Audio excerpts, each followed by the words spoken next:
like I said, we are doing Together We Move at my church, and we have been for the past 2 years. These are the problems that we saw with our Awana Club a couple years ago. We saw that a lot of kids were coming without their sections ready. Like we had a ton of kids that would come and they didn't even own a book. So during handbook time, the kids who actually had stuff done would dominate the leader's time, and then other people or other students who didn't have their homework done or any verses ready would sit in the corner, try to stay out of trouble, try to not do anything bad, and we didn't like that. We didn't like that some kids were getting neglected. Another problem that we saw with the traditional TNT method was that we had classes that had multiple books. So whatever way they were divided, you would have kids in, you could have a group that had kids in all 4 different groups, and it was really hard for the leaders to be able to open up that book and know what was expected of the section and be able to explain those verses. We also saw that there was no time to explain the meaning of the verses. Kids would, say their section, there'd be another kid ready to say a section, and we just didn't have that explanation or that learning. So when I was a TNT clubber, my leader wasn't there for one day, and the director was filling in, and so I said my verse, and it was Jeremiah 17:9. The heart is deceitful above all things and desperately wicked. Who can know it? And after I recited that verse, word perfect, the director said, "What's that mean, Rachel?" And I said, "Well, I said it word perfect. Don't I still get the signature?" And she said, "Well, I want to make sure that you know what it means." "Well, hurry up and sign it before, I forget this verse because I really need the signature." "Well, I want to make sure you know what it means." And that was the only time in my whole Awana year that a person asked me, "What does it mean, what you're memorizing?"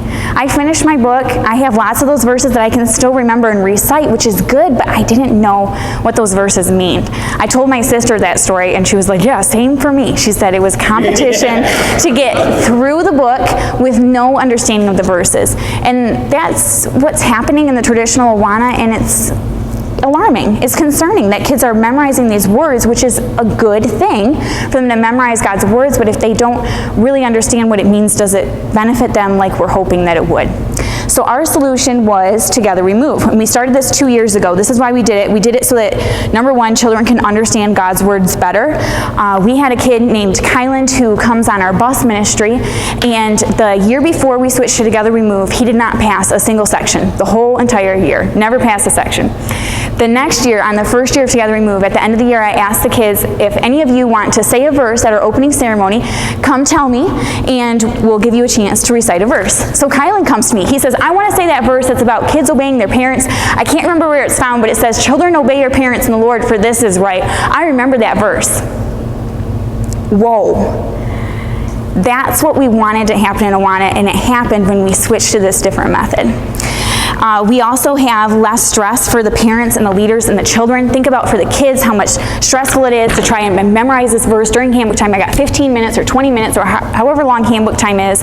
Parents that are trying to get their kids to pass 3 or 4 sections a night and incorporate that into their week for them to work on that. For leaders, like we talked about with the different books and different verses that all the kids are on. We also saw that there are clubbers that help other clubbers with this method. So if a kid's struggling with the verse, that kid just memorized it, so they can help them, and it doesn't have to be all on the leader to help a kid memorize a verse. We saw more sections passed as a whole for the club. So let me explain that. We took our statistic from traditional Awana year of how many sections were passed by a small amount of kids. Lots of sections, small amount of kids. Then we went to the next year, Together We Move, and we had more sections and more kids that said sections, okay? So we had more sections being said and more verses being memorized. We also had all the children involved, so the leader would teach the verse, and during that teaching time there was interaction and participation for all of the kids, rather than a handful of kids getting the leader's time and the rest trying to stay out of trouble while the leader's concentrating on other kids. Lastly, we saw more leader participation. So if a leader is teaching that verse and then they hear 7 kids recite that verse to them, that leader is going to be able to recite the verse too. So we had a lot of leaders that did the books along with the kids as they could, and all the leaders had a record sheet in the folder with their handbook group. And that was really powerful, that the leaders were memorizing the verses right alongside the kids. It's encouraging to the kids, it's good for the leaders. Don't we all need to memorize more verses? So that was really good. So that's why we did Together We Move, and it was wonderful for our church. And then this year, Awana is doing this Grace in Action, and it's even better, okay? So these are the 4 reasons that Awana said they switched to this Grace in Action. The first there is the deeper discipleship between the kids and the leaders. That should be maybe reason enough, because that's what should be what should be going on in Awana is discipleship. And so when you have an intentional, this is the lesson that we're going over with the kids, that happens in small group time. The next one there is we have the update of the content. These books look fabulous. Don't you love them? I love how they're colorful, the graphics look really up to date, the whole superhero theme is really in. It's good to have an update in graphics, especially since I think in this day, like everything else changes so rapidly. It's good for the TNT books to be really up to date too, to appeal to the kids that we're reaching today. The third one there is to make scripture memory achievable for everybody in club. And yes, everybody. And we just saw so many kids memorizing God's words, and I think that the same will happen as more and more churches incorporate the Grace in Action in this system to handbook time. Last one there is to build lessons that have a deeper understanding for the kids.